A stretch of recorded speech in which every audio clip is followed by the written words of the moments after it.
¿Qué es un gel antibacterial? Es un producto antiséptico, desinfectante de aplicación tópica, externa. Su función es eliminar cerca del 99% de los gérmenes habitualmente ubicados en las manos. Este producto no requiere de agua para su aplicación. ¿Qué se necesita para hacer un gel antibacterial? 10 gramos de carbopol, medio litro de alcohol etílico al 70%, una cucharadita de trietanolamina, media cucharada de glicerina, recipiente de vidrio de 1 litro, agitador de plástico u otro material inerte, un colador, un envase de plástico con tapa rosca para almacenar el gel. ¿Cómo se hace el gel antibacterial? Con la ayuda del colador, retire los grumos grandes de carbopol que puedan estar presentes. En el recipiente de vidrio, vierta el alcohol. Añada lentamente el carbopol sin grumos con agitación constante. Una vez se disuelva el total de carbopol, añada la trietanolamina gota a gota, lentamente y manteniendo la agitación. Luego añada la glicerina. En ese momento se formará el gel. Si es necesario, para acondicionar la textura, se puede añadir un poco más de etanol. ¿Tiene desventajas el uso del gel antibacterial? El uso excesivo del gel antibacterial tiene efectos secundarios sobre la piel. Es frecuente la irritación, resequedad y aún la hinchazón, particularmente en personas de piel sensible.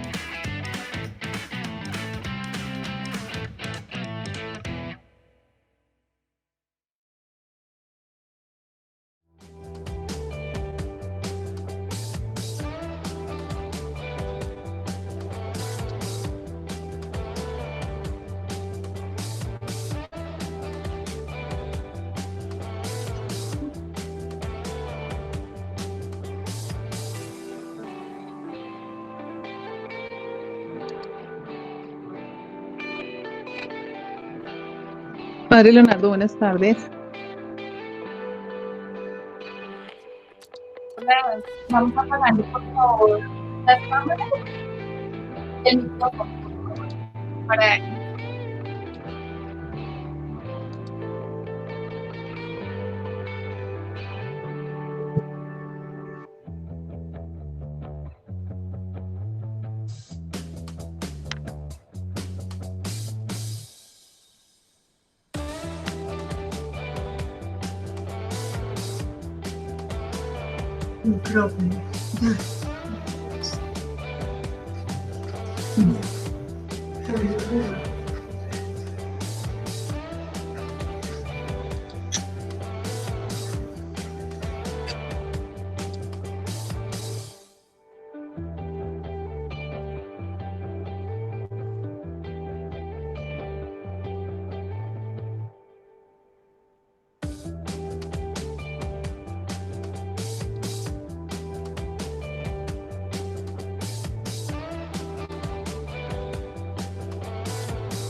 Buenas tardes a todos, bienvenidos a la familia Salesiana de Colombia. Mi nombre es Alejandra Rojas.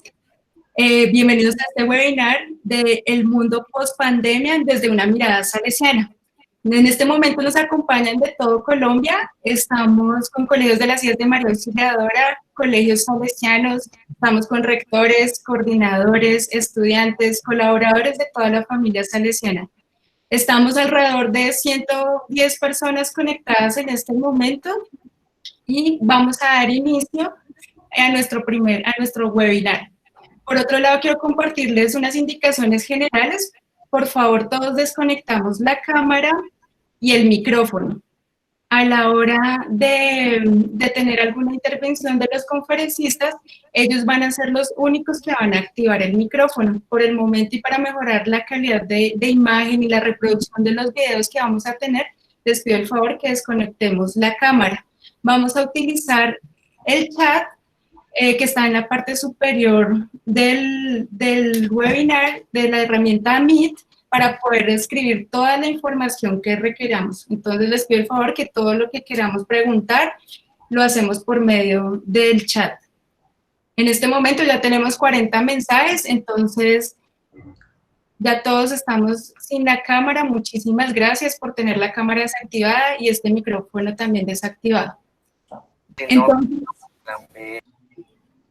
muchas gracias. Entonces, igual vamos a estar. Entonces, damos inicio hoy 2 de junio del 2020. Damos inicio a nuestro primer webinar, El mundo post pandemia desde una mirada salesiana. Para iniciamos este gran evento. Me permito presentar al padre Leonardo Gómez Hernández, salesiano de Don Bosco, licenciado en Filosofía de la Universidad Santo Tomás, teólogo de la Pontificia Universidad Javeriana, especialista de gestión de la educación media técnica de la Universidad de Pamplona, magíster en educación de la Pontificia Universidad Javeriana, doctor por la Universidad Complutense de Madrid y actualmente nuestro rector de la Fundación Universitaria Salesiana. Padre Leonardo Gómez, buenas tardes. Bienvenido a este primer webinar de la Salesiana. Alejandra, muchas gracias, te agradezco. Los títulos no son tan importantes como el encontrarnos en esta tarde como familia salesiana.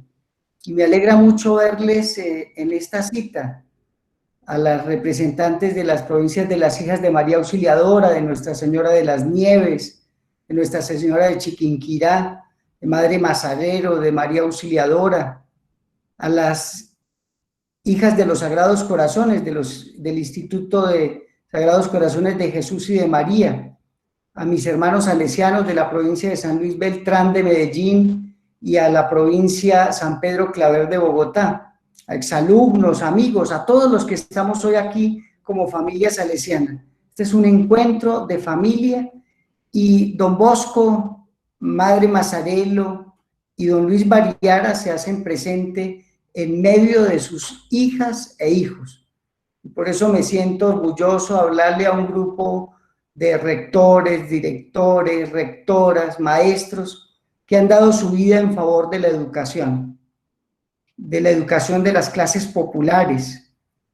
Y por ello nos encontramos para crecer aquí conjuntamente, para cuidar nuestra salud física, mental, espiritual, para apoyarnos y sobre todo para soñar con ustedes un futuro mejor, para soñar por la educación superior de nuestra juventud, de nuestros destinatarios y destinatarias. Quiero desde ya agradecerle a la doctora Ana Catalina Camacho, que nos adentrará en los mitos y realidades de las pandemias y el COVID-19. Igualmente al doctor Andrés Beltrán, que nos acompaña con los retos de Salesiana por una apuesta por la innovación. Y al doctor Luis Enrique Orozco, nuestro amigo, nuestro asesor, por su aporte sobre la importancia de la educación superior en este momento que atravesamos esta pandemia.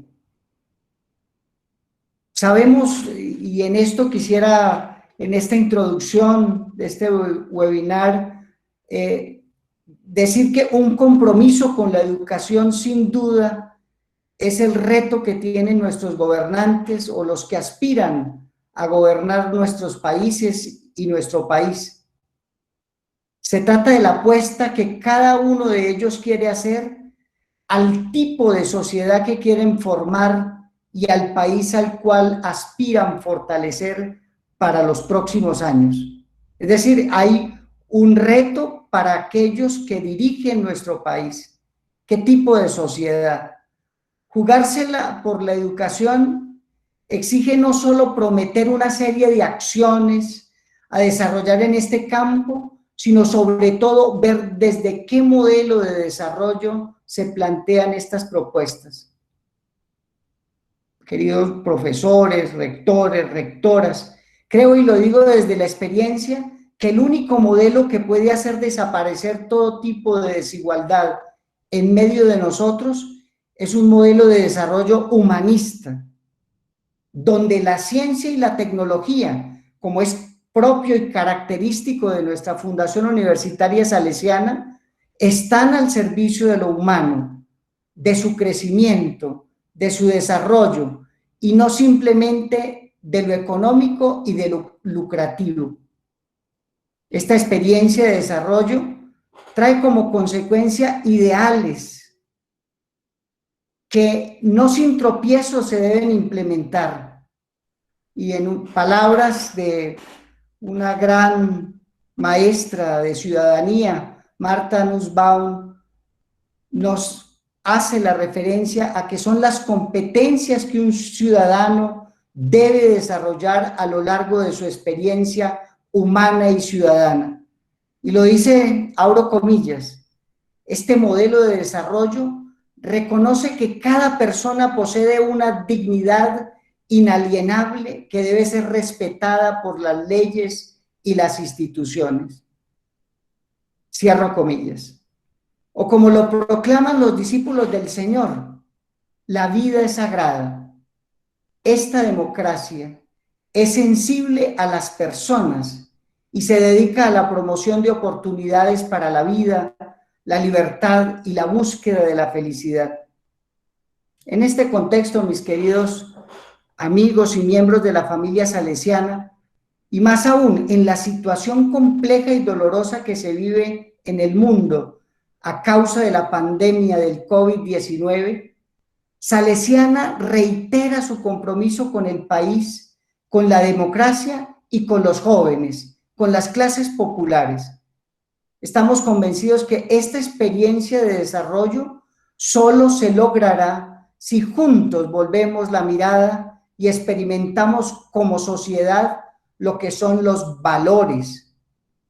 En nuestro caso, los valores cristianos, los valores de Jesús, que no se contraponen a otros modos de humanidad. Esta es una de nuestras fortalezas. Somos expertos en humanidad. Y esa es la fortaleza que tiene el carisma salesiano. 4 valores quisiera hacer énfasis: la integralidad, que es el primer valor que decidió Salesiana asumir en su ser y en sus prácticas, entendida esta integridad como la coherencia entre el discurso, del pensamiento y el actuar. La libertad. Respetamos la libre expresión y el pensamiento como medio de desarrollo social e institucional. Creemos en la cultura de la inclusión, del respeto, del diálogo, de la tolerancia. Pluralidad. Reconocemos la diferencia. Solidaridad. Nos proyectamos en el contexto social y buscamos prioritariamente adherirnos a conseguir una sociedad más justa y sobre todo donde existan menos desigualdades. Justicia. Salesiana, en sus principios, asume la justicia como garantía para la construcción de lo social y la convivencia.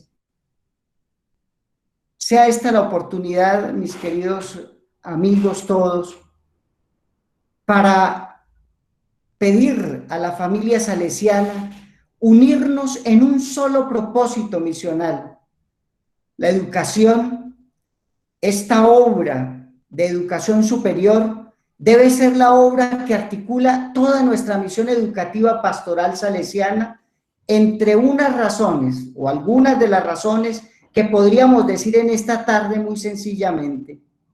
Primero, queremos mejorar el acceso de los jóvenes de las clases populares al sistema de la educación superior. Sabemos que los gobiernos han hecho esfuerzos, pero no se aumenta significativamente el acceso de las clases populares, lo cual implica evitar que las poblaciones de menos ingresos queden siempre fuera del sistema. Tenemos que garantizar una educación de calidad. Desafortunadamente, el acceso es para pocos. Por eso lo que tenemos que hacer las universidades públicas y privadas es ser creativas, descubrir nuevos instrumentos de financiación y garantizar calidad en nuestras propuestas. Incrementar la cobertura en programas con alta pertinencia y relevancia humanística, científica, social. Salesiana no nace con carreras tradicionales, más bien es una institución que busca innovar y ser pertinente, como lo veremos más adelante con Andrés, para cumplir con su compromiso económico, social y cultural del país. Por eso las carreras con las que inicia requieren una alta inversión en laboratorios, en tecnologías, para responder a los retos del desarrollo nacional.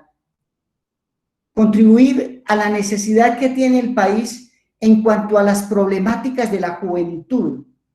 Somos expertos de la juventud en el carisma salesiano, desde las perspectivas de la investigación de sus problemas básicos, trabajo, valores, condiciones de vida, su formación ético-moral, su ambiente familiar. Queremos ser una propuesta de formación en el ámbito tecnológico, conscientes de la desvalorización de programas tecnológicos en el país, implica una recontextualización de la educación tecnológica en Colombia y una adecuación de la normatividad que rige acá en nuestro país. Educar en y para la vida, un proyecto institucional que toma al niño desde su infancia, desde preescolar, y lo lleva a lo largo de todo el camino de la vida, hasta llegar al posgrado, pregrado, posgrado, lo que hoy llamamos educar para toda la vida. Impregnar, y me parece maravilloso. Yo creo que si uno como rector de una institución educativa salesiana, como rectora, como directores, piensa en que sus egresados, sus exalumnos y exalumnas van a una universidad, quisiera que se impregnara el honesto ciudadano y el buen cristiano. Ese es nuestro carisma y a eso hemos sido llamados. Los convoco, mis queridos directores, rectoras, coordinadores, profesores que están aquí, el equipo de Salesiana que también está acá en este momento con nosotros en nuestro encuentro.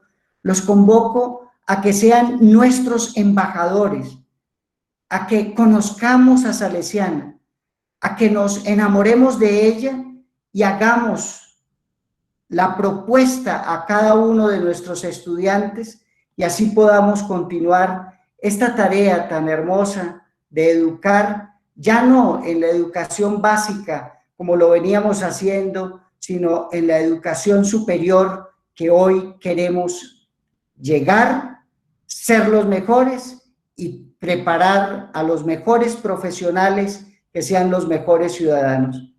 Muchas gracias, bienvenidos, y Alejandra, gracias por coordinarnos este encuentro. Gracias, padre. Continuamos en nuestra primera parte del webinar con mitos y realidades de la pandemia, una breve historia y los conceptos básicos del COVID-19. Como habíamos mencionado anteriormente, les pido el favor de cerrar las cámaras y los micrófonos. Entonces, en esta primera parte, invito a nuestra conferencista, la doctora Ana Catalina Camacho, médica cirujana de la Universidad Nacional, especialista en pediatría de la Pontificia Universidad Javeriana, con estudios en pediatría social de la Universidad de Barcelona y pediatra del programa social del Hospital Universitario San Ignacio. Doctora Catalina, bienvenida al Salesiano. Alejandra, muchas gracias. Buenas tardes para todos. Primero, darles las gracias por la invitación. El día de hoy vamos a hablar un poco sobre este tema que nos ha invadido la vida en los últimos meses, que es el coronavirus. Entonces, pues primero, como introducción, contarles un poquito que el coronavirus, a diferencia de otras enfermedades que conocemos comúnmente, es un virus. Entonces, pues primero, ¿cuál es la diferencia entre un virus y una bacteria? Entonces, primero, los virus son muchísimo más pequeñitos que las bacterias.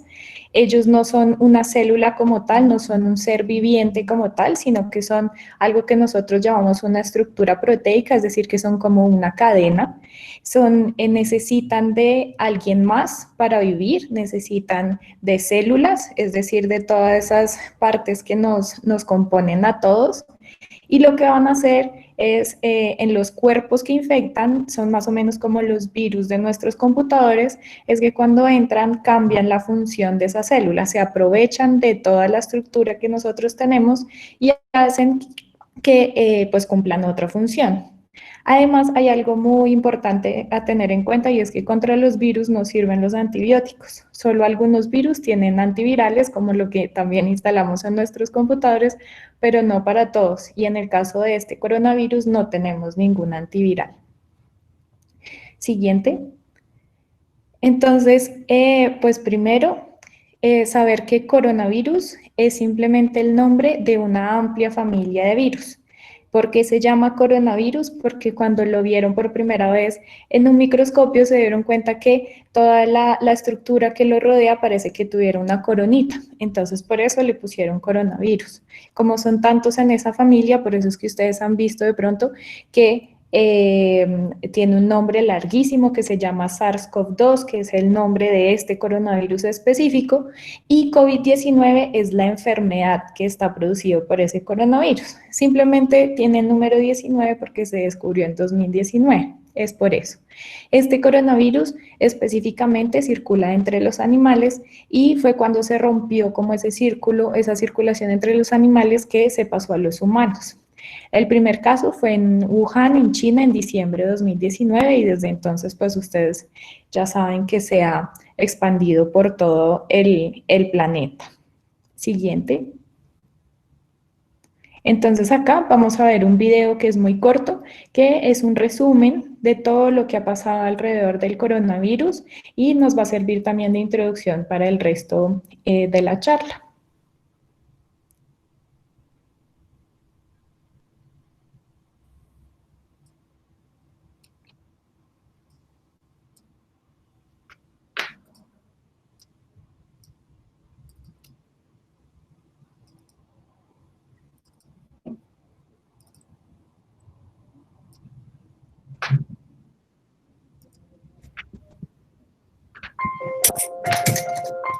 En diciembre de 2019 se detectó por primera vez un grupo de casos de una neumonía de origen desconocido. La causa fue un nuevo virus de la familia de los coronavirus, que suelen generar infecciones respiratorias. La enfermedad que este coronavirus causa ahora se denomina COVID-19.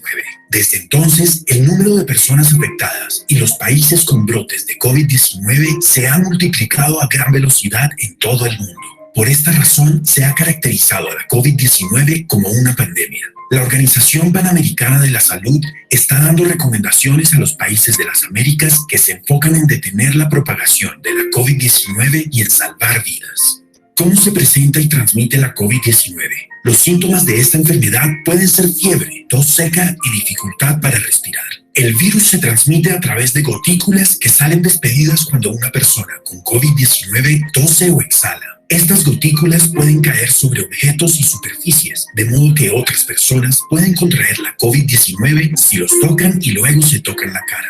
¿Cómo evitamos la transmisión del virus? Las personas pueden adoptar una serie de prácticas de higiene estándar para protegerse contra la infección y así evitar propagar el virus. Todos debemos realizar la higiene de manos regularmente con agua y jabón o con gel a base de alcohol. Cubrirnos la boca y la nariz al toser o estornudar con un pañuelo desechable o con la parte interna del codo flexionado. Evitar tocarnos la cara. Evitar el contacto cercano con aquellos que presentan síntomas. Usar mascarillas si tienen síntomas como la tos o fiebre. Es importante mantener la distancia de por lo menos 1 metro de otra persona. Quedarse en casa si tienes los síntomas de la COVID-19. Si te sientes mal, busca atención médica, pero llama primero por teléfono. Cada persona en cada comunidad debe hacer su parte para protegerse, proteger a sus seres queridos y a los más vulnerables, y así evitar que la COVID-19 se disemine. Hoy estamos mejor preparados que hace 10 años. Hemos aprendido lecciones de pandemias y epidemias anteriores. Juntos podemos superar esta emergencia de salud pública. Visita nuestro sitio web para obtener información actualizada: www.pajo.org/coronavirus.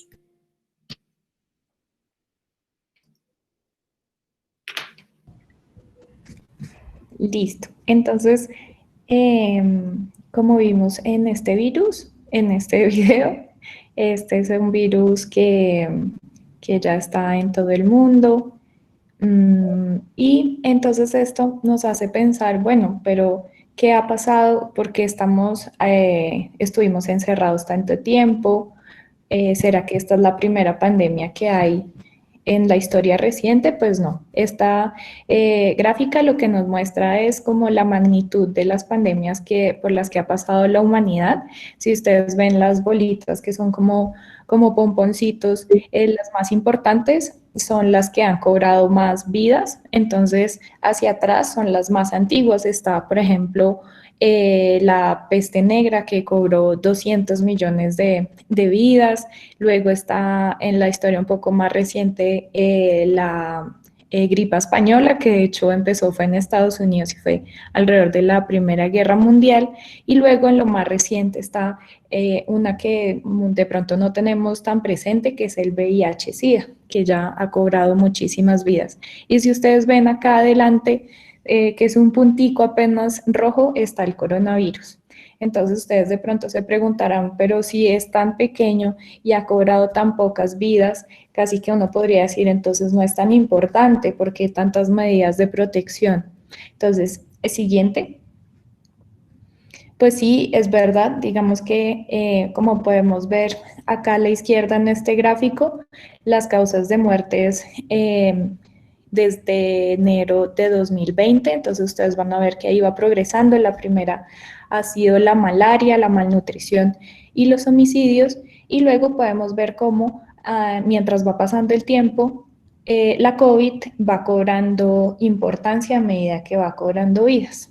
Entonces, realmente, ¿qué es lo diferente de esta pandemia con las otras? Es el acceso a la información. Esta es una pandemia como nunca se había vivido. Es una pandemia en la cual nosotros tenemos datos actualizados casi que hora tras hora, minuto tras minuto. Para nadie es desconocido este mapa que tenemos sobre la derecha, el mapa de Colombia, que sacan día tras día con los casos confirmados, con el número de fallecidos, con el número de recuperados. Entonces, realmente ese es el impacto que ha tenido esta pandemia sobre nosotros, el acceso a la información. También está la aplicación que debemos instalar todos, que debemos estar alimentando, subiendo nuestros datos, que es la Corona App en Colombia, y tiene equivalentes en cada uno de los países del mundo que se ha visto afectado por esta enfermedad.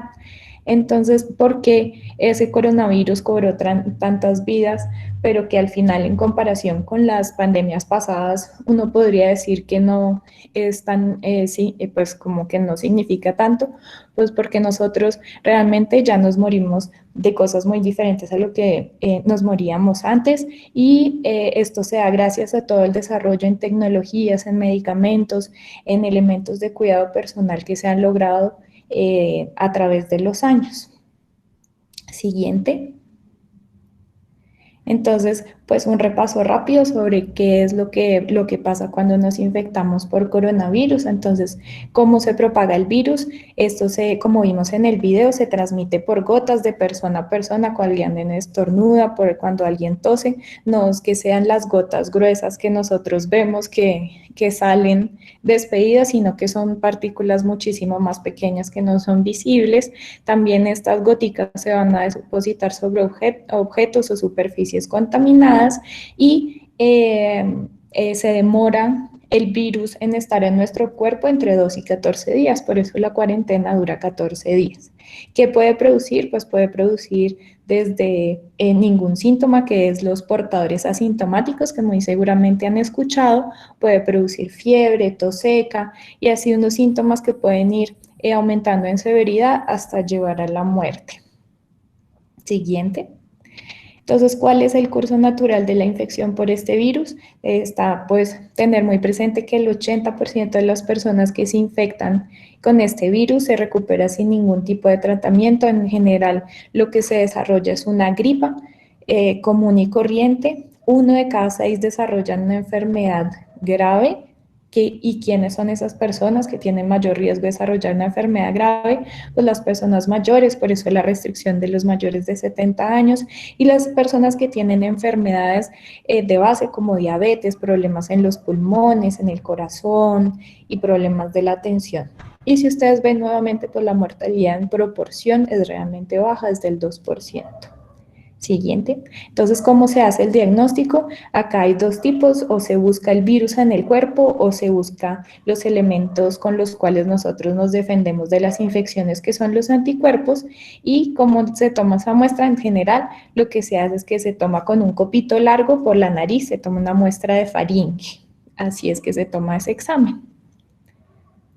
Entonces, como todos hemos oído decir, ¿cuál es la principal herramienta que nosotros tenemos contra este virus? Pues es la prevención, estar pendientes de lavarnos las manos, la etiqueta respiratoria, que es el afiche que vemos sobre la derecha, en el cual pues es muy importante estornudar en un pañuelo y desecharlo, o en el pliegue del codo, el uso del tapabocas si tenemos algún síntoma, si tenemos que salir, tomar el transporte, y sobre todo lavarse las manos, la distancia de 1 metro entre personas, y evitar pues salir si no es necesario, evitar los viajes y los sitios concurridos.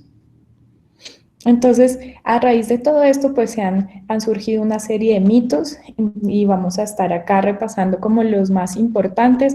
Obviamente son tantos que de pronto se nos escapan unos cuantos. Los invito a poner en el chat las dudas que les queden después de esta revisión.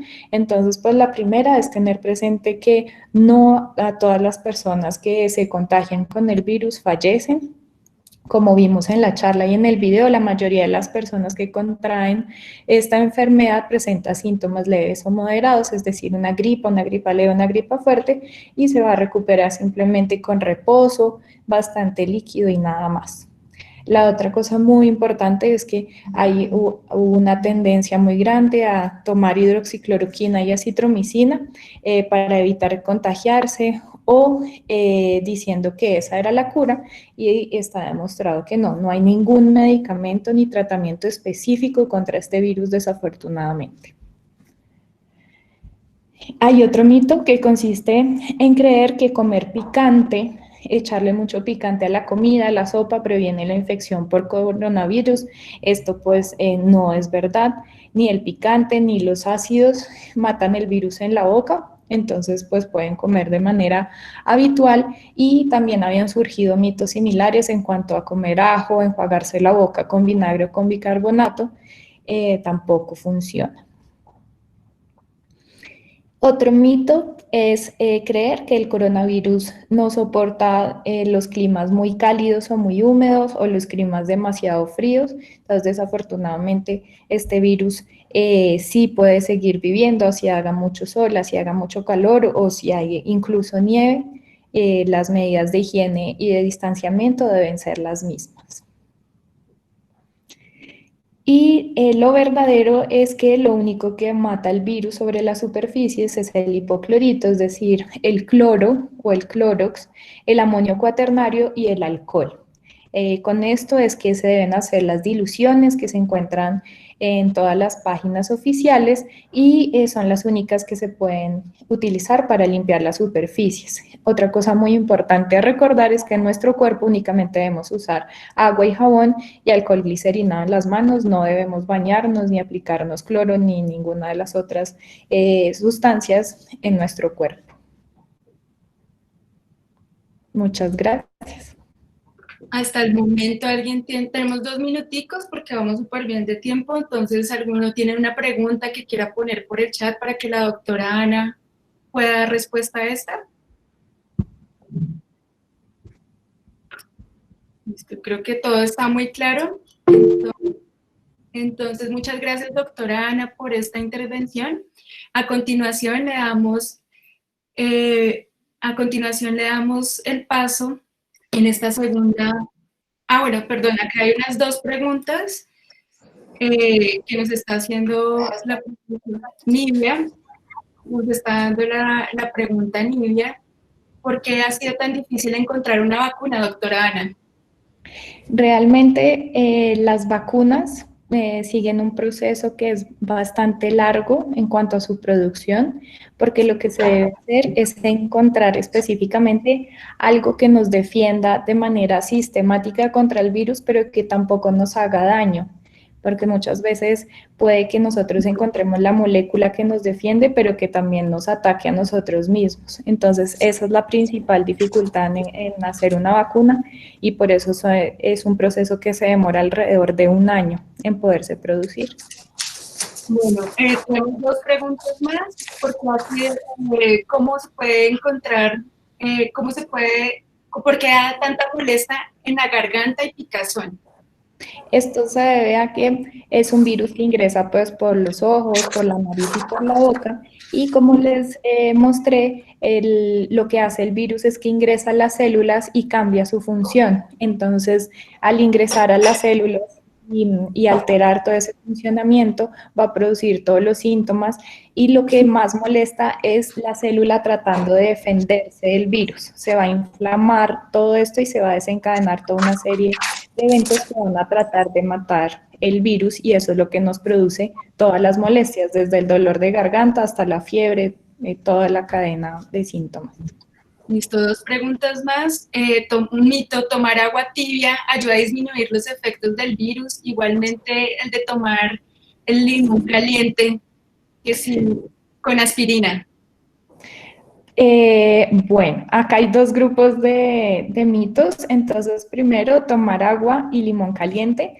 Eso sirve en la medida en que si ya tienen síntomas, como cualquier gripa, que tenemos que estar muy bien hidratados, y los cítricos son fuente de vitamina C, y además el ácido puede que les ayude con el dolor de garganta, pero más allá, el virus no le va a interesar si es agua tibia, si es limón o naranja, desafortunadamente a él no le interesa.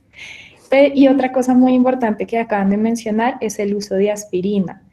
Está demostrado que tomar los medicamentos que son de la familia que nosotros llamamos los AINES, es decir, aspirina, ibuprofeno, naproxeno, tienen un efecto bastante malo sobre el cuerpo cuando estamos infectados de coronavirus y están estrictamente prohibidos. Entonces, si les llega a dar fiebre, si se sienten mal, la recomendación es tomar acetaminofén y evitar a toda costa el uso de aspirina o cualquier otro de esa familia de medicamentos. Gracias, doctora Ana. Bueno, por motivos de tiempo, ya tenemos las preguntas, creo que ya hemos solucionado muchas de las inquietudes que tenemos, entonces igual las preguntas que quieran, con mucho gusto las dejamos y por correo electrónico les podemos hacer llegar la respuesta a estas. Bueno, muchas gracias, doctora Ana.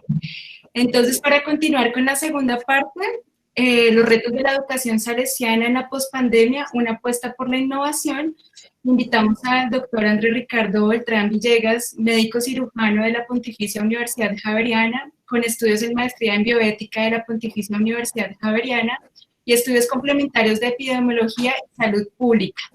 Actualmente es el director ejecutivo de la Fundación INCIMED y director de Bienestar e Innovación de la Fundación Universitaria Salesiana. Entonces le damos la bienvenida al doctor Andrés Beltrán. Muchas gracias, Alejandra, y muy buenas tardes a todos. Gracias por la invitación, Padre Leonardo.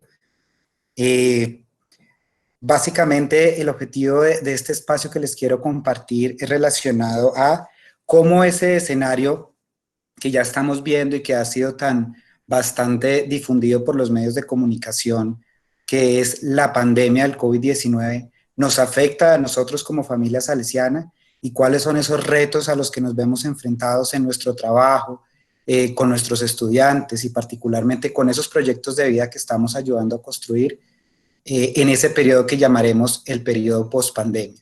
Entonces, son unos retos que vamos a ver, no solamente son porque se den en un escenario post-pandemia, sino porque estamos en un contexto global, que es lo primero que les compartiré, bastante, de alguna manera, disruptivo, y ya hablaremos por qué es.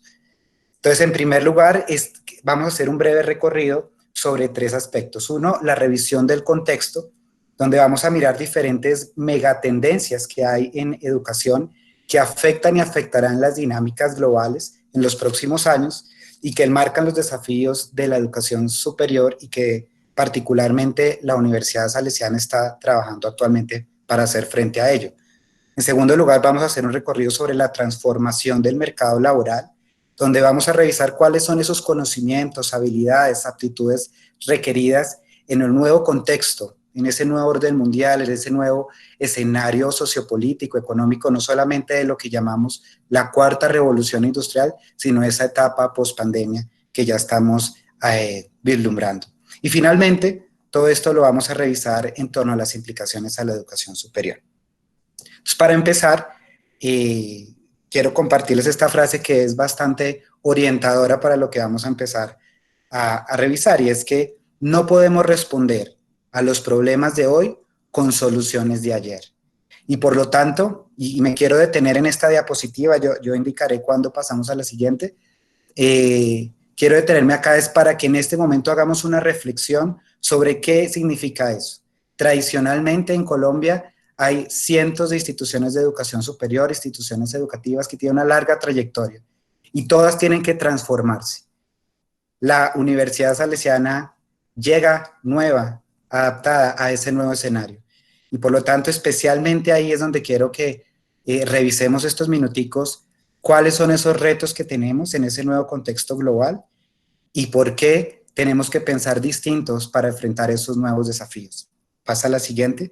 Voy a compartirles de alguna manera resultados de diferentes investigaciones que ha hecho la Organización para la Cooperación y Desarrollo Económico, OCDE, el Foro Económico Mundial, la CEPAL y otras organizaciones en torno a cuáles son esas megatendencias y actualmente cuál es ese contexto global en el que estamos desarrollándolos.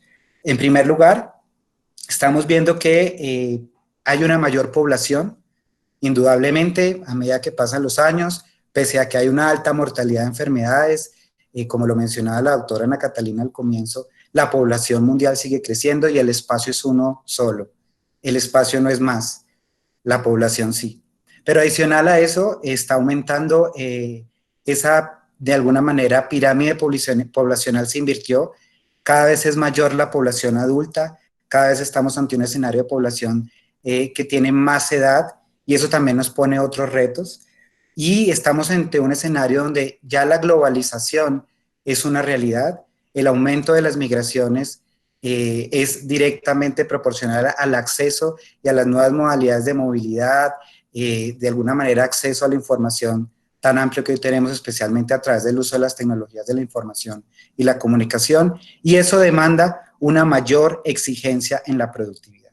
Y ese primer mensaje quiero dejarles hoy, hay una mayor y va a haber cada vez más exigencias en la productividad. Ustedes lo ven hoy en día. Antes, 20 años, uno mandaba una carta y se esperaba que regresara la respuesta 2 semanas después. Hoy en día uno manda un mensaje a China y se devuelve perfectamente en 1 minuto. Eso hace que haya una mayor demanda de la productividad.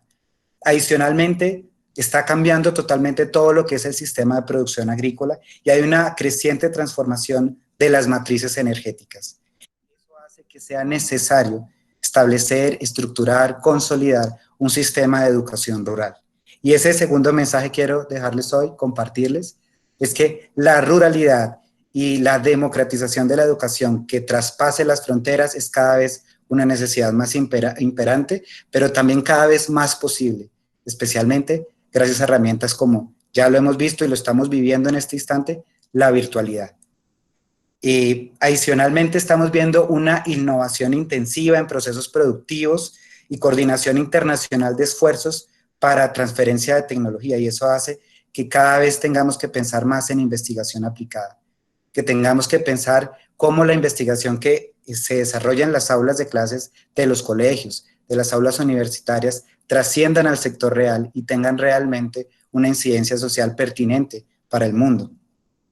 Finalmente, estamos viendo que cada vez hay una más creciente lucha contra la inequidad.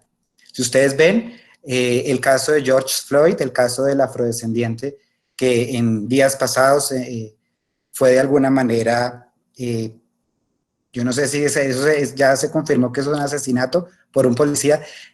Todo este movimiento antirracista, nacionalista que se ha generado, no solamente en Estados Unidos, sino en Europa, eso también es un llamado a que nos demos cuenta cómo la información trasciende rápidamente las fronteras, se vuelve virales, tanto como un coronavirus, y por lo tanto es necesario establecer nuevos criterios de evaluación, de regulación, frente a los crímenes cibernéticos, frente a todo lo que es las cadenas de valor globales y crecientes competencias de atracción del capital humano. La internacionalización es fundamental en todos los niveles de formación, y especialmente en torno a esto que ustedes ven en esas imágenes, que demandan cada vez una mayor preocupación, y es el cambio climático, la globalización, que a partir de este periodo post-pandemia empezamos a hablar ya más de regionalización, dado que vamos a ver unas fronteras cada vez más cerradas, más restringidas, volver a la normalidad no será en unos meses. Por eso es importante ese contexto que mencionaba la doctora Ana, y es que la vacuna tiene que pasar por diferentes etapas, preclínicas, estudios clínicos, y mientras se masifica la distribución, la producción y la distribución de vacunas, de tratamientos, pasarán bastantes meses. Entonces ya no solamente estamos hablando de globalización, sino también de fortalecer las regiones. Todo lo que es la demografía en torno a los diferentes entornos tan cambiantes y el aprovechamiento de los recursos naturales y de la energía desde una perspectiva sostenible se nos impone como un gran desafío en este nuevo contexto. Siguiente. Adicionalmente, esto es muy importante, a partir de esto que les mencionaba, la regionalización, se hace cada vez más necesario un mayor empoderamiento de los territorios, de manera que se construyan capacidades regionales, de manera que se generen habilidades, desarrollo de capacidades en los mismos grupos poblacionales, y ahí especialmente la familia salesiana tiene una gran misión, lo ha sabido hacer a lo largo de sus más de 100 años de historia en Colombia, y claramente acá tiene una nueva oportunidad frente a un escenario dinámico, cada vez más cambiante. Importante, ustedes ven ahí el desarrollo de las habilidades digitales. Está cambiando el mercado del trabajo, ya estamos hablando del teletrabajo. Webinar, ¿por qué un webinar? Significa un seminario web, y es lo que estamos haciendo. Sin costo, estamos en este momento reunidos más de 130 personas. Esto era inimaginable hace 50 años, cuando un computador ocupaba todo un piso de una casa. Estamos viendo cómo esto es realmente una revolución histórica. Y la construcción y desarrollo de habilidades digitales se hace cada vez más necesario, porque allí es donde está la fuente de la información y una gran fuente de empleabilidad para los nuevos jóvenes que van a estar enfrentándose a un nuevo mercado laboral. Ya estamos hablando de ciudades inteligentes. Ustedes ven al presidente Duque habla de la cuarentena inteligente. Ya estamos hablando no solamente de programas de salud que prevengan pandemias globales, sino también de generar un consumo más responsable, un consumo más inteligente, más consciente. Ese es un gran desafío como educadores que tenemos no solamente en los colegios, en las universidades, sino nosotros como ciudadanos en nuestros lugares de trabajo, en la sociedad. Y particularmente el desarrollo de nuevos fármacos, el desarrollo de la medicina. Ustedes se han dado cuenta cuán importante es todos estos retos que se vienen en temas de salud, la producción de fármacos de nueva generación con mayor conocimiento genético, bioquímico y fitosanitario. Acá particularmente roles como la química farmacéutica, la genética humana, cobran especial relevancia en el mundo. Ya no estamos formando solamente estudiantes y profesionales para nuestras ciudades, nuestros países, sino para el mundo. Y eso, sin lugar a duda, va a generar una gran incidencia en las decisiones políticas, en el rol de los gobiernos a partir de la formulación de políticas públicas, a partir de todo como sociedad empecemos a entendernos, todo el entendimiento de lo que es el capital de trabajo, la economía, nuevas formas de productividad, en la concepción misma de lo que es el bienestar en torno a esos nuevos escenarios de medicina, fármacos, ciudades inteligentes, habilidades digitales, capacidades regionales. Siguiente. Estamos, además, en un escenario en que las tecnologías están en ascenso. Acá en un documento de la Organización para la Cooperación y el Desarrollo Económico, vemos cuáles son esas 10 tecnologías claves que van a revolucionar. De hecho, ya están revolucionando el mundo. Acá particularmente voy a detenerme muy brevemente en cada uno de ellos, simplemente por el tema de los tiempos. Todo el tema de movilidad, la computación en la nube, el Internet de las cosas, la inteligencia artificial, la inteligencia de datos, Big Data, cadenas de datos, blockchain, se consolidan hoy como las tecnologías más importantes de la economía digital. Los bancos, justamente un colombiano, es fundador de uno de los bancos más exitosos en Brasil, y es una fintech, una herramienta digital que es un banco. Los nanomateriales, las neurotecnologías, la biología sintética. Fíjense cómo hay conceptos que antes parecían de ciencia ficción, como de otro mundo. Hoy en día son una realidad. Hoy en día se está haciendo. La impresión en tercera dimensión. Ya se están imprimiendo dispositivos médicos, ya se están imprimiendo prótesis humanas. Sistemas avanzados de almacenamiento energético comienzan a permear y transformar el mundo físico, biológico e informático que conocemos. Como ustedes pueden ver ahí, de una manera muy general, las nuevas formas de comprender cómo se almacena la energía, la inteligencia artificial, robots que pueden tomar decisiones a través de algoritmos, nanotecnologías, dispositivos médicos que son de tamaño nanométrico, que no se puede ver al ojo humano, y son equipos médicos. Ya estamos hoy en día hablando de logística humana, que un equipo puede viajar por el torrente sanguíneo, que un equipo puede viajar por el cuerpo humano para hacer una medida diagnóstica o terapéutica. Eso ya es una realidad. Las nuevas formas de movilidad, ustedes lo han visto, todo el tema de aplicaciones, la globalización, que nos permiten tener una mayor accesibilidad superando distancias que antes también eran inimaginables. Los nanomateriales, el Internet de las cosas, la fabricación aditiva, la fabricación de esos dispositivos tipo 3D para generar nuevos dispositivos u otros materiales, etc. Siguiente. Y acá voy entrando a un cierre de esta parte de la presentación, y es cómo eso se está de alguna manera aterrizando en el cambio en el mundo del trabajo. Diferentes agencias o instituciones que ustedes pueden ver ahí enunciadas lo han dicho, y me va a permitir acá leerlo, así como ustedes lo pueden estar viendo, y es que McKinsey Global Institute en el 2017 estimó que casi la mitad de las actividades laborales a nivel mundial tienen el potencial de ser automatizadas adoptando la tecnología actualmente demostrada. Ustedes ya lo han visto, hoy en día uno va a un centro comercial y ya no tiene que pagarle el parqueadero a una persona, sino a una máquina. Uno va a un supermercado y ya no tiene que pagarle a un cajero, sino a una máquina.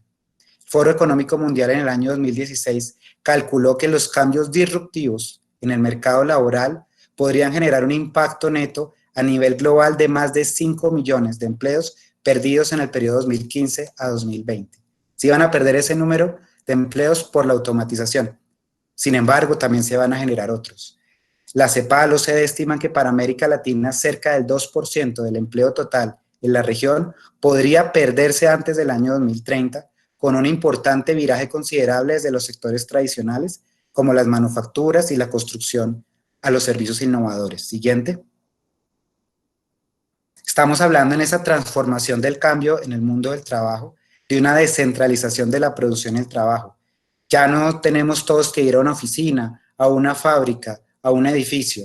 Lo estamos viendo acá, estamos reunidos, la familia salesiana, de todo Colombia, gracias al Internet.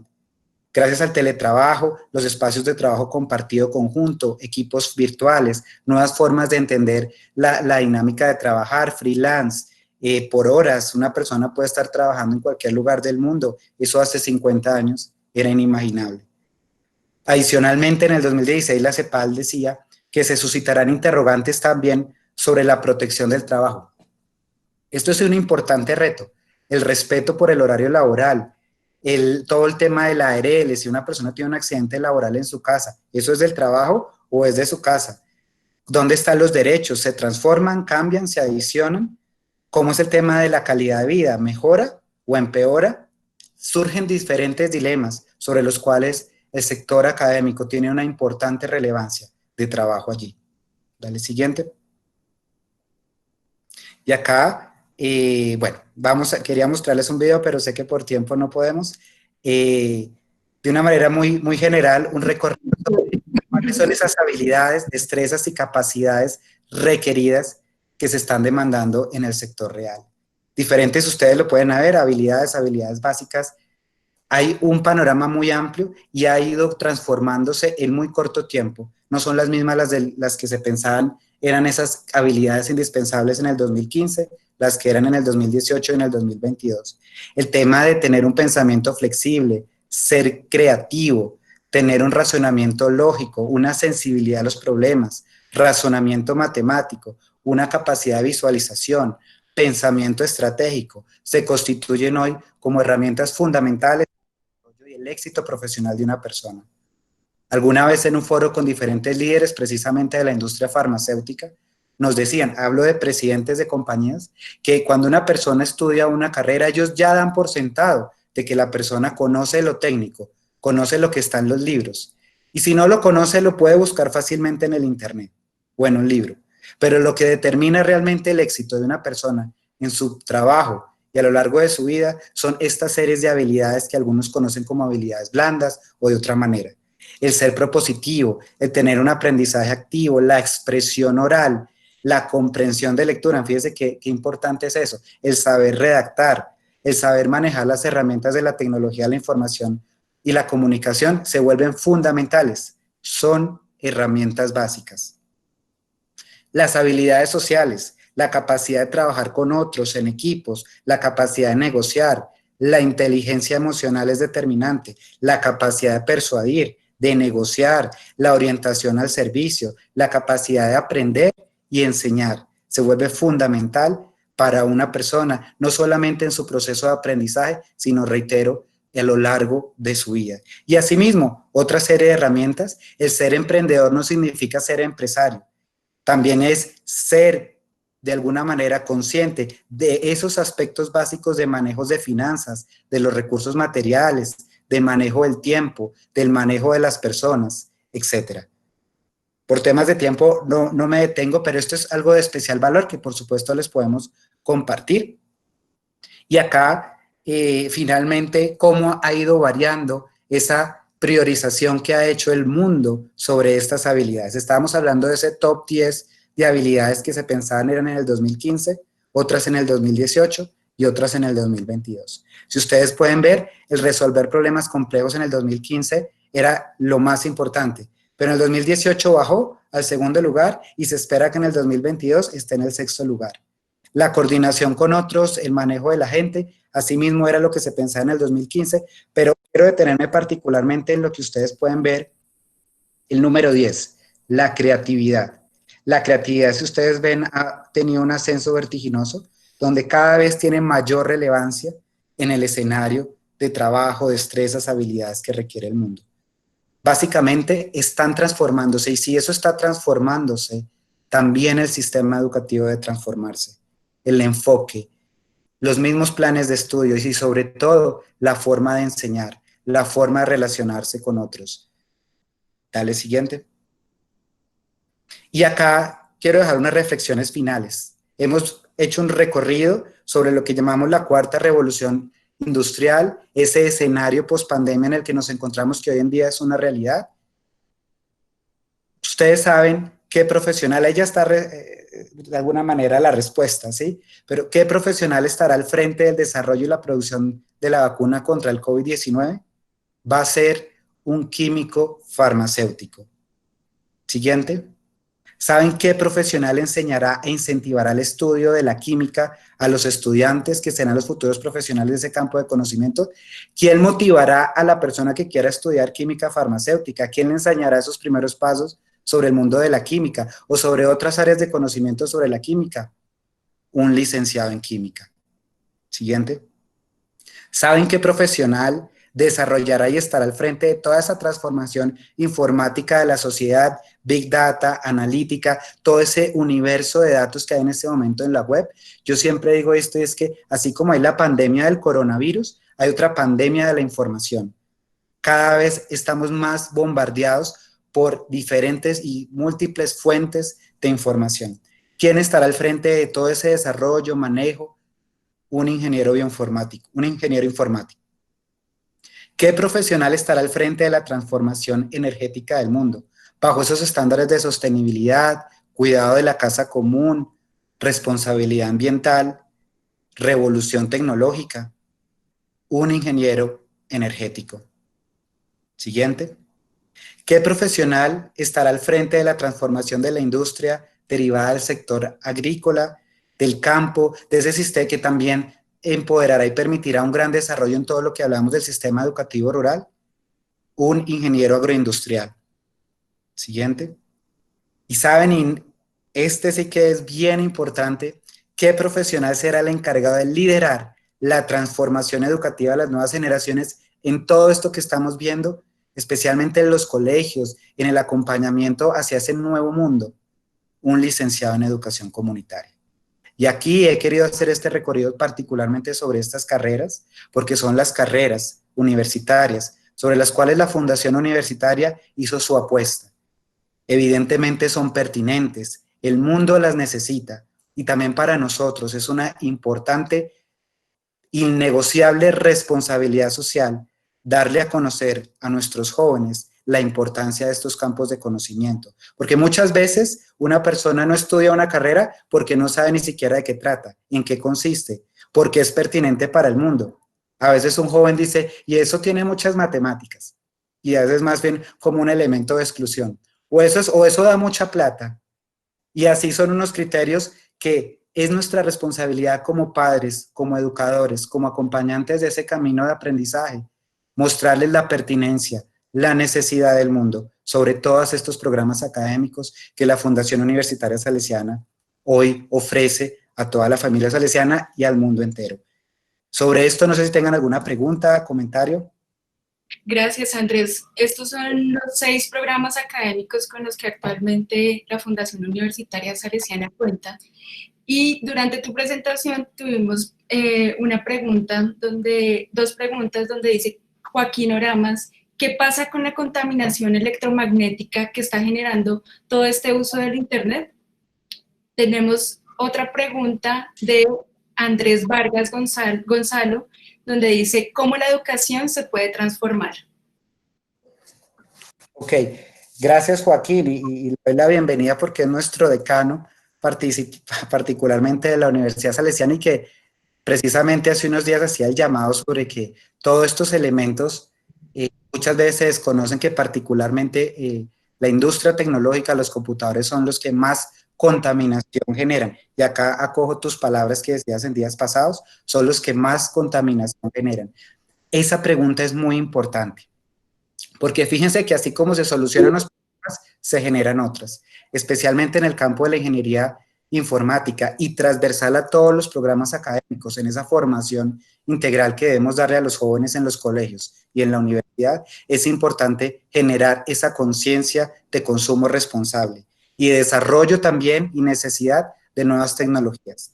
Estos aparatos que cada uno de nosotros tenemos en este momento frente a nosotros tienen un alto índice de contaminación, no solamente por los dispositivos, todo lo que es hardware, lo físico, sino todo lo derivado y necesario para la producción del software y etcétera, de todo el consumo de energía. Entonces, y espero que sea sobre eso lo que me estás preguntando, Joaquín, para hacer también un llamado a todos sobre la importancia de tener conciencia del consumo que estamos haciendo sobre estos dispositivos. Ve, ¿recuerdas la segunda pregunta, por favor? Perdón, ahí hay un aspecto que es importante. Ustedes miran en su teléfono cuántas redes Wi-Fi identifica el teléfono. Pues esa red Wi-Fi también las está identificando nuestro cuerpo. Entonces, y todos sabemos que esas contaminaciones son malas para la salud. Le viven diciendo a uno que no se ponga el teléfono junto al corazón, que no se ponga el teléfono entre el bolsillo del saco ahí cercano, etcétera. Esa contaminación es de las más grandes que hay. Gracias. Gracias, Joaquín. Joaquín, decano de la Facultad de Ingeniería, como mencionaba Andrés. Y la segunda pregunta para poder continuar es la de Gonzalo, donde nos dice cómo la educación se puede transformar. Ya. Wow, esa es una pregunta bastante amplia. Y yo voy a ser muy conservador porque no me la sé todas, acá quiero ser bastante bajo el principio de humildad. Pero ¿cómo se puede transformar? La mejor forma de educar, ustedes lo saben que son educadores por convicción y vocación, es a través del ejemplo. Entonces, cuando yo quiero transformar la educación, debo partir por transformarme a mí. Y acá es un llamado muy importante también para educarme. Acá tenemos de la familia salesiana profesores, educadores, importante, aprovechando la oportunidad que tiene la universidad de que estemos de la mano para actualizarnos. La universidad ofrece diplomados, cursos y podemos generar diferentes alianzas para hacer investigación conjunta. Entonces, ¿cómo yo transformo la educación? Partiendo por mí. Primero, prepararme, ser consciente de esto, estudiar y a partir de ahí aterrizar eso a quienes yo educo, a quienes yo acompaño más bien en el proceso de enseñanza-aprendizaje. No sé si de alguna manera trato de ser conservador con la respuesta, pero mientras estemos actualizados, seamos conscientes de la pertinencia de explorar esos nuevos campos de conocimiento que ya son una realidad, nuestro quehacer será pertinente. No podemos quedarnos en el tiempo y aquí quiero evocar la frase del comienzo, que no podemos afrontar los problemas del hoy con soluciones del ayer. Listo. Gracias, Andrés. Continuamos con nuestro invitado especial. Diego Pulgarín nos está haciendo una pregunta, pero creo que podemos dar respuesta en este siguiente punto que tenemos.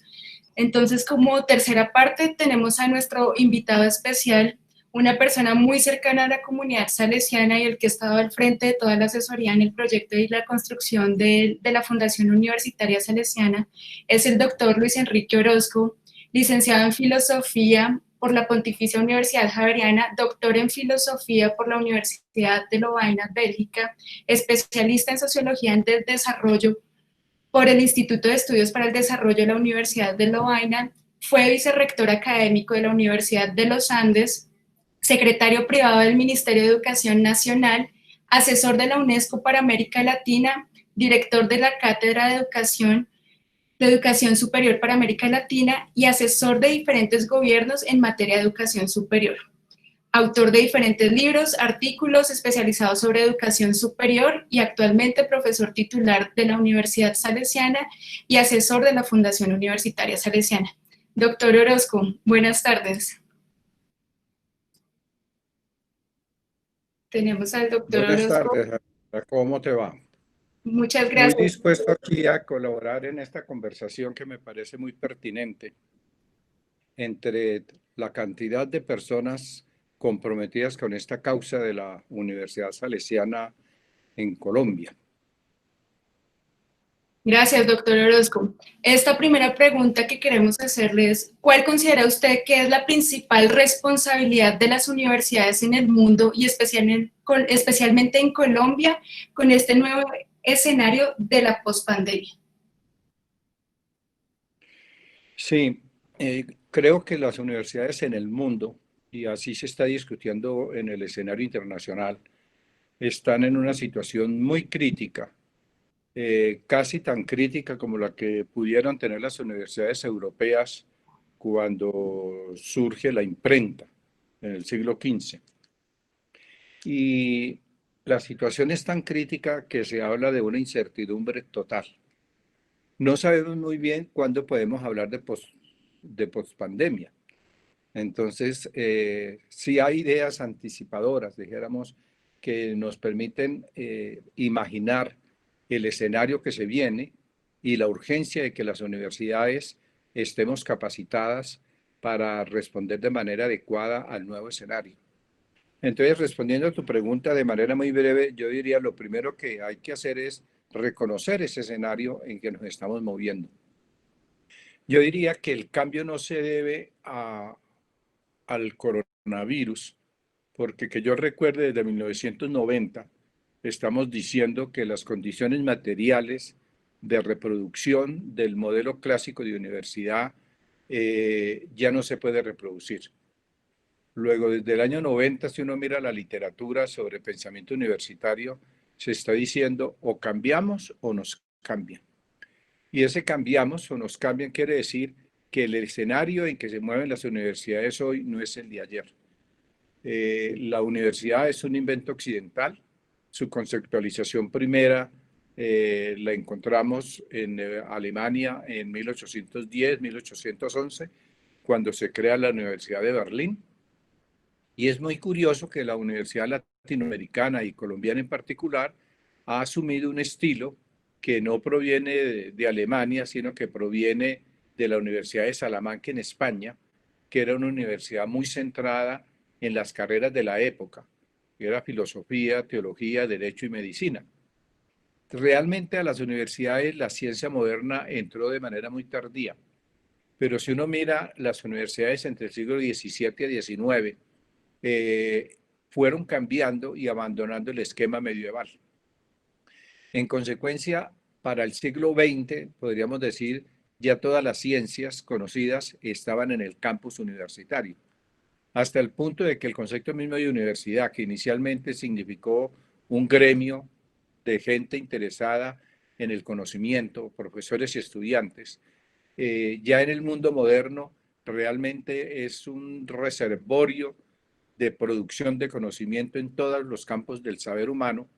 Es también un centro de formación de una élite cultural, económica, política, y es ante todo una institución al servicio de la sociedad. Es muy importante recordar que cuando se crea la Universidad de Berlín, lo que Guillermo III le pide a Fichte, a Schelling, a von Humboldt, que fueron los grandes ideólogos de ese proyecto de universidad, es: necesito una institución que me ayude a recuperar la unidad del espíritu alemán, que resultó perdido con las guerras napoleónicas y con la invasión de Napoleón a Alemania.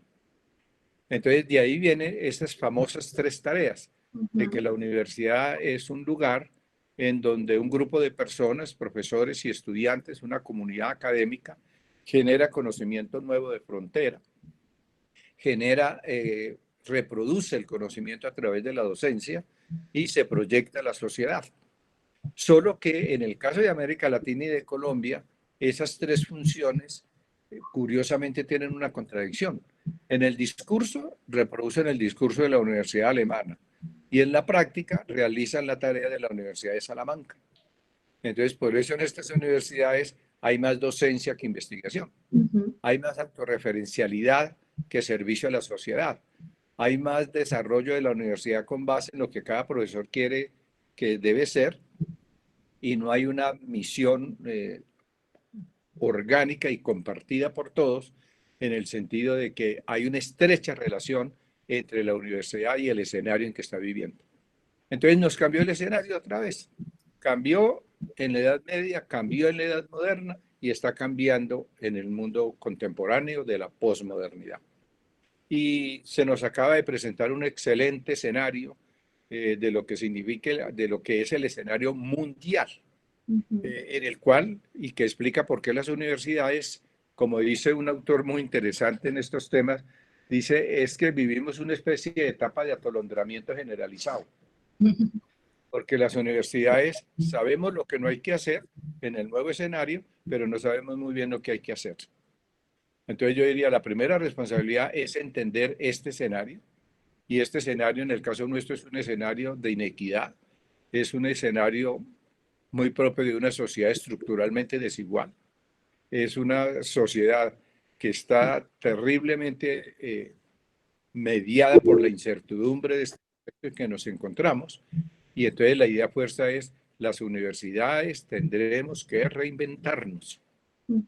Y reinventarse es volver a definir desde dentro, desde su proyecto misional, qué significa investigar, cuál es la investigación que debemos hacer, cuál es la agenda que nos corresponde desarrollar en este nuevo escenario, cuáles son, en términos de la docencia, cuál es el tipo de profesional que requerimos formar, cuáles son las carreras que queremos tener, cuáles son las que son pertinentes para la sociedad, de cuáles debiéramos prescindir, cómo articulamos mejor la formación total de la persona desde niño hasta su madurez y para toda la vida, y cómo articularnos mejor con la sociedad.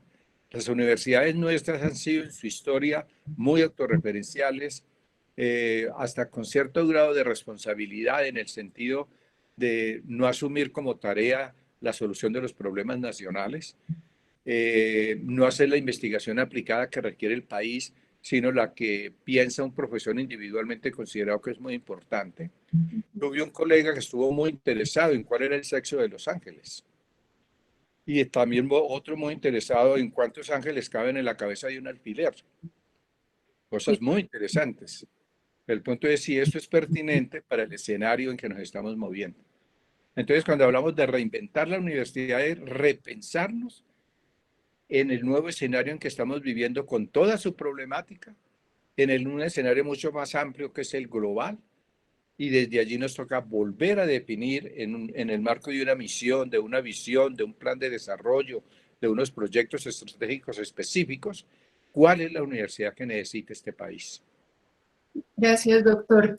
Bueno, con esta pregunta que nos hacía Diego Pulgarín, ¿cuál es el modelo de desarrollo humano sobre el que se mueve la propuesta de la Fundación Universitaria Salesiana y cómo se puede articular con los proyectos educativos de las instituciones salesianas?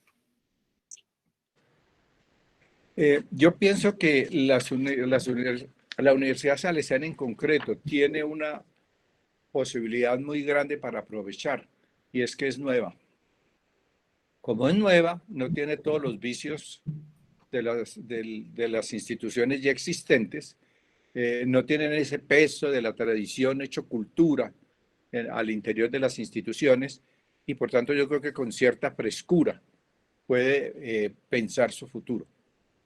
Lo segundo es que el escenario en que se mueve la Universidad Salesiana hoy en el país, en breves palabras, es el siguiente. Como institución universitaria que aspira en 5 años a ser jurídicamente y poder utilizar el nombre de universidad, forma parte de un sistema de educación superior. Ese sistema de educación superior que tiene que funcionar en el marco de las normas del Ministerio de Educación Nacional, trata de cumplir una función en el marco de las 3 clásicas. Es decir, una manera de entender la docencia, una manera de entender la investigación, una manera de entender su proyección con la sociedad. Y yo creo que en esas 3 funciones, la Universidad Salesiana tiene un potencial increíble.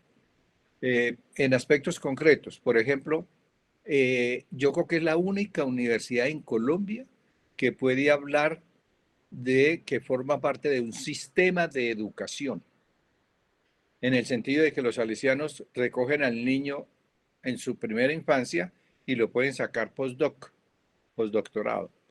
Entonces, ahí hay un potencial increíble en los colegios.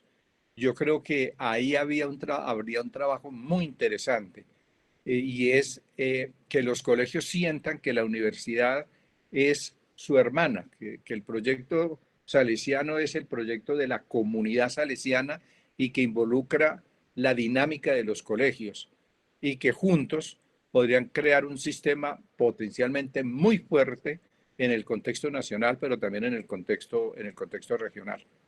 Pero en segundo lugar, la Universidad Salesiana ha hecho una opción por los más vulnerables. Ese aspecto no lo tiene ninguna universidad en este país. Y en un escenario estructuralmente desigual, en donde hay problemas de acceso a la educación superior de los sectores de menores ingresos, en donde hay inequidad en la repartición de los bienes, en donde culturalmente hablando hay una marginación de muchos sectores que no pueden participar en la vida social, en la vida política, en la sociedad civil de manera activa y crítica. La Salesiana tiene toda la posibilidad con su proyecto pedagógico de formar gente crítica, gente creativa, gente con pensamiento crítico, gente en donde el emprendimiento, como se dijo ahora, no es sencillamente formar empresarios, sino construir proyectos de vida que permita que los estudiantes puedan tener un proyecto personal creado con dignidad y ubicarse adecuadamente en los mercados laborales. Pero también puede la universidad, por su infraestructura física y su potencial en materia de ciencia y tecnología, tener carreras muy pertinentes. Miren, en la universidad pública y aún en la privada, crear un programa es una fiesta, cerrarlo es un problema de orden público. Entonces, la Universidad Salesiana no tiene el problema de orden público. Entonces, por eso la universidad ha hecho una opción muy clara de tener carreras de carácter científico, tecnológico, porque es allí donde está, por decirlo así, el potencial del desarrollo que necesita este país. Pero además, lo señaló ahora el rector y lo señaló nuestro colega médico que acaba de hablar, es fundamental que el tipo de formación que estamos dando está centrado en los valores de la justicia, ¿sí? Y en consecuencia puede dar una formación integral, y esa formación integral está orientada por el desarrollo humano, y en el corazón del concepto de desarrollo humano está la construcción de la justicia. Entonces, una universidad que ideológicamente hablando o conceptualmente hablando puede tener una articulación y convertirse realmente en un instrumento estratégico del desarrollo nacional. Ese me parece que es un aporte muy importante, de manera que cuando hablamos de Universidad Salesiana, para la universidad no es lejano el aporte que puede hacer al desarrollo económico, social y político y cultural del país. No es lejano el desarrollo humano, entendido desde la perspectiva de Martha Nussbaum o de Amartya Sen o de Manfred Nasnib, es decir, los teóricos que han cuestionado el neoliberalismo salvaje como única salida para el desarrollo social, económico y cultural del país. Gracias, doctor Orozco. Le doy la palabra al padre Leonardo, pues que nos puede dar un poco más sobre todos estos rasgos distintivos de Salesiana frente a cualquier otra institución de educación superior. Yo creo también, doctor Orozco, y a todos los que estamos participando de este seminario, que el Papa Francisco nos ha dado en este tiempo una enseñanza maravillosa sobre cómo fortalecer en la educación todo lo que es la humanidad y el rasgo humanístico de lo que debe ser la educación. Y ese es el lenguaje que él ha propuesto para toda la humanidad, es el lenguaje de la solidaridad. Yo creo que ese lenguaje, ese valor que hacíamos o que nombré al inicio de este encuentro, es el lenguaje que debemos hacer realidad en cada una de nuestras instituciones. Porque recordar que la universidad, es verdad, tiene todo un peso en el tema de docencia, investigación y el impacto social, pero también tiene una grande responsabilidad de formar ciudadanos. Y eso es lo que Don Bosco creo que ha hecho en su carisma, en su sistema preventivo, y desde allí es el aporte que queremos también nosotros hacer. Esa ciudadanía responsable que es capaz de sentir que hay otros conmigo en el mundo y que otros tienen derecho también a estar en lo básico, en lo necesario como nosotros igual lo estamos. Y esa es una tarea propia de las universidades y de Salesiana. Por eso nosotros en ese lenguaje de solidaridad les decía yo en la invitación que les hacía que queríamos contarles que a todos nuestros egresados queremos invitarlos, a todas nuestras egresadas. Queremos que vengan a un ambiente de familia, a un ambiente como es el ambiente del carisma salesiano.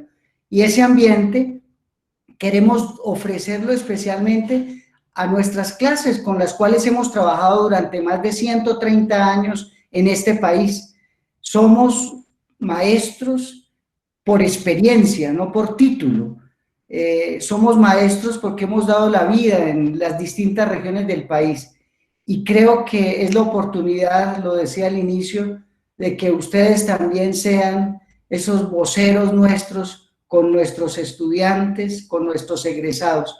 Vamos a ofrecerles el 50% en todas las matrículas a los egresados nuestros, en las 6 carreras, durante el primer año. Y este es un signo de solidaridad de Salesiana con todos nuestros muchachos, especialmente en este tiempo tan difícil.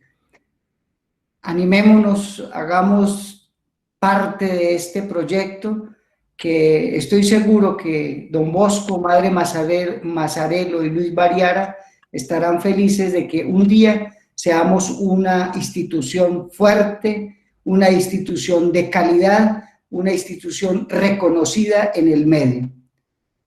Muy bien, Alejandra. Bueno, muchísimas gracias. Creo que cumplimos el horario, 135 personas conectadas, nos fue muy bien en nuestro primer webinar. Entonces, los invitamos a que nos sigan también en nuestras redes sociales para tener toda la comunicación directa con la universidad. En los colegios, acá nos piden promover la Universidad Salesiana en los colegios, claro que sí, nos pueden inscribir en nuestro correo institucional info@salesiana.edu.co, y acá ya estamos haciendo actividades con los estudiantes para promocionar la institución. Entonces, por favor, nos escriben al correo institucional y ahí vamos dando respuesta y agendando las actividades. Vamos a estar todas las semanas haciendo unos webinars. Queremos invitarlos que el próximo 17 de junio vamos a tener el webinar Ecosistema Tecnológico, una mirada desde las matemáticas en Salesiana. Entonces, muchas gracias por su asistencia y los esperamos en este próximo webinar. Gracias. Gracias, hasta luego. Gracias. Muchas gracias. Gracias, gracias. Gracias. Hasta luego. Gracias. Muchas gracias. Gracias. Gracias. Muchas gracias, padre. Gracias, Saludos Alejandra. a todos, gracias. Gracias. Sí, Muchas gracias por todo. Hasta luego. hasta luego. Gracias desde Holanda. Desde Pereira, Armenia, todo Colombia estaba conectado con nosotros. Muchas gracias, Alejandra, que estés bien. Gracias. Padre Leonardo, muchas gracias. Hasta luego. Gracias. Gracias y felicitaciones. Gracias, padre. Una experiencia. Muchas Muy gracias. bien, gracias.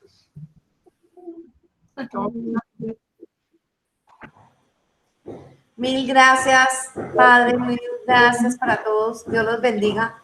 Gracias. Muchas gracias. Hasta luego. Que Dios los bendiga. Gracias. Gracias. Gracias, Padre Lucho. Muchas gracias, felicitaciones. Hasta luego. Eso fue Muchas gracias. Dios, muy interesante. Chao, gracias. Chao. Hasta luego. Muchas gracias.